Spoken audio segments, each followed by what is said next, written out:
आप सबको जय मसीह की। मैं प्रभु का दास नरेशन कुमार फिर से आप सबको का स्वागत करता हूँ। परमेश्वर आज के दिन ये वचन के द्वारा आप सबको बहुत आशीष दे।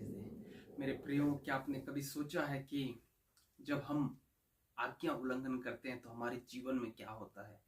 आप अपने जीवन में बहुत बार अपने माता पिता का, अपने घर के अंदर बहुत सारे बुजुर्गों का, या फिर हो सकते हैं स्कूल कॉलेजेस और इस प्रकार सरकारी बहुत सारे आज्ञा को उल्लंघन किए हैं। लेकिन क्या आपने कभी सोचा है कि जब हम आज्ञा उल्लंघन करते हैं तो एक्चुअली होता क्या है? आइए हम वचन से देखने की कोशिश करेंगे कि जब हम आज्ञा उल्लंघन करते हैं तो हमारे जीवन में होता क्या है। उत्पत्ति की पुस्तक उसका 3 अध्याय उसका 9 पद, यहाँ पर इस प्रकार लिखा हुआ है। तब यहोवा परमेश्वर ने पुकार कर आदम से कहा, तू कहाँ है? उसने कहा, मैं तेरा शब्द बारी में सुनकर डर गया, क्योंकि मैं नंगा था इसलिए छिप गया। उसने कहा, किसने तुझे बताया कि तू नंगा है? जिस वृक्ष का फल खाने को मैंने तुझे मना किया था, क्या तूने उसका फल खाया है? आदम ने कहा, जिस स्त्री को तूने मेरे संग रहने को दिया है उसी ने उस वृक्ष का फल मुझे दिया और मैंने खाया। तब यहोवा परमेश्वर ने स्त्री से कहा, तूने यह क्या किया है? स्त्री ने कहा, सर्प ने मुझे बहका दिया, तब मैंने खाया।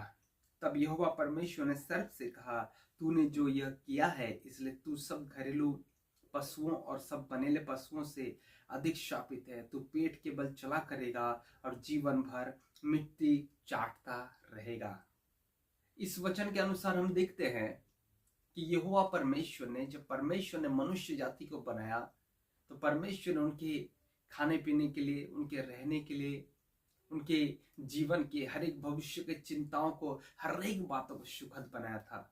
और बाइबल बताते कि परमेश्वर उनको खाने के लिए हर एक वो पेड़ के फल दिए जो उनके लिए बहुत ही स्वादिष्ट, बहुत आशीषमय था। उस समय तक कोई पाप नहीं था, यहाँ तक कि उनके रहने के स्थान में अदन की वाटिका में 4 नदियां थी। और मैं ऐसे मानता हूं कि ये एयर कंडीशन रहा होगा, क्योंकि 4 नदियां वही वाटिका के अंदर से बह रही है। खाने की कोई चिंता नहीं, वातावरण की कोई चिंता नहीं, क्या खाएंगे, कैसे रहेंगे, कहाँ पे रहेंगे, इसकी कोई चिंता की बात नहीं, क्योंकि अब तक उन्होंने परमेश्वर की आज्ञा को अक्षरक्ष पालन किया था। लेकिन परमेश्वर ने जब उनको बनाया तो परमेश्वर ने उनसे कहा था कि जिस दिन तू उसका फल खाएगा तो अवश्य मर जाएगा।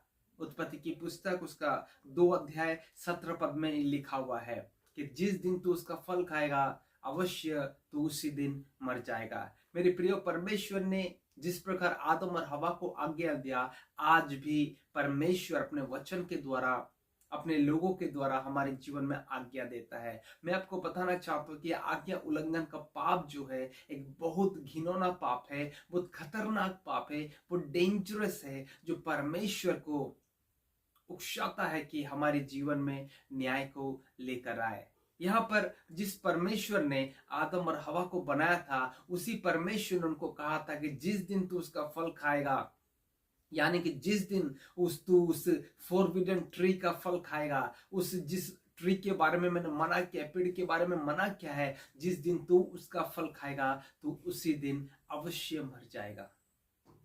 और फिर हम जब 3 अध्याय उसका 8 पद से पढ़ते हैं, और जिस प्रकार हमने पढ़ा कि तब यहोवा परमेश्वर जो प्रतिदिन उनके पास आकर उनके पास मुलाकात करता था, उनसे बातें करता था, एक दिन ऐसा हो कि जब यहोवा परमेश्वर ने आया और ये बंदे जो हैं फल को खा चुके थे तो उनके मुंह से कोई आवाज नहीं निकल रही थी, वे डर गए थे, उनके हृदय के अंदर डर समा गया था।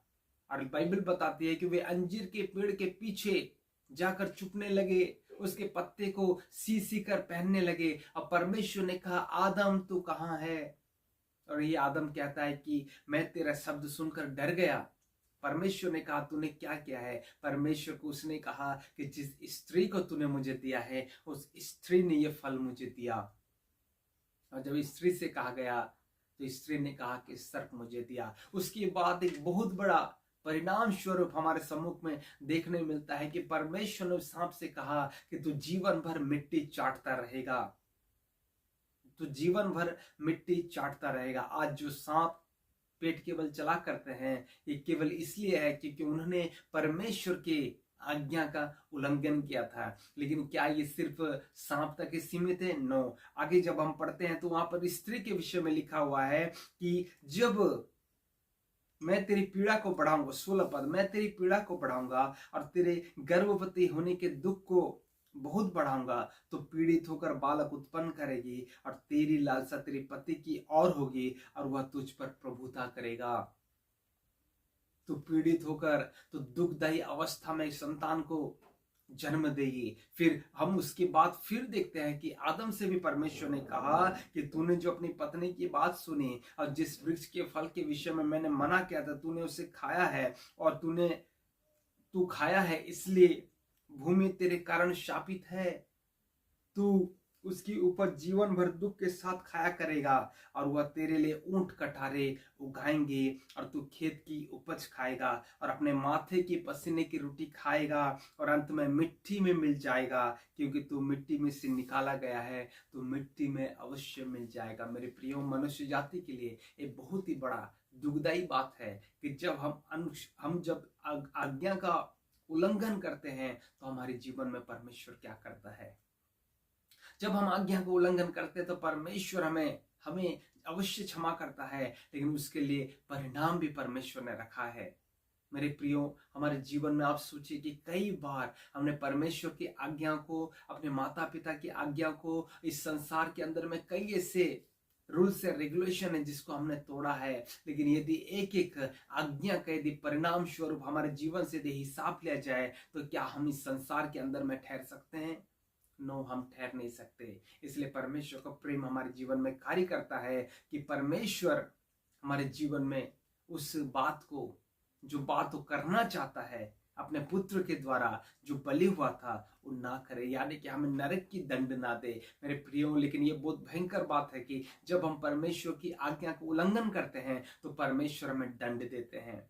आज परमेश्वर हर एक जगह में मन फिराव का प्रचार करने के लिए कह रहा है कि हर एक व्यक्ति को मन फिराना है, हर एक व्यक्ति को अपने पापों से फिरना है, हर एक व्यक्ति को परमेश्वर के सम्मुख में आना है और अपने प्रिय पुत्र यीशु के ऊपर में विश्वास करना है। और यदि हम ये उचित काम नहीं करते, यदि हम ये काम को यदि अपने जीवन से दूर रखते हैं तो मेरे प्रियो, हमारे जीवन में एक बहुत बड़ा दंड आने वाला है, क्योंकि परमेश्वर ने शैतान की क्रियाओं को दंड दिया, कामों को दंड दिया, शैतान को दंड दिया, परमेश्वर ने हवा को दंड दिया, परमेश्वर ने आदम को दंड दिया। तो इस संसार के अंदर में हम क्यों कर बच सकते हैं जब हम परमेश्वर की आज्ञा को उल्लंघन करेंगे? हम किस प्रकार बच सकते हैं? इसलिए मेरे प्रियो, हमारे जीवन के लिए परमेश्वर एक बहुत बड़ी आशीष का कारण रखा है, वह है यीशु मसीह, जिसके ऊपर यदि हम विश्वास करें तो हम सारे दंड से पार हो जाएंगे और परमेश्वर हमारे जीवन में असीम आशीष को बहाएंगे। परमेश्वर आप सबको बहुत आशीष दे। मैं आपके लिए दुआ करना चाहूंगा। दयालु प्रभु, मैं प्रार्थना करता हूँ, हमारे जीवन में हमने बहुत बार आपकी आज्ञाओं को तोड़ा है, लेकिन पिता, ये बार हमें क्षमा कर दे। ये बार हमारे गुनाहों को तू माफ कर दे, हमारी बुराइयों को तू माफ कर दे, हमारे जीवन की हर एक गलतियों को तू क्षमा कर दे। प्रभु, तू क्षमाकारी परमेश्वर है, हम विश्वास करते हैं। आपने प्रार्थना सुना, धन्यवाद। यीशु के नाम से मांगते हैं, आमीन। परमेश्वर आप सबको बहुत आशीष दे। God bless you.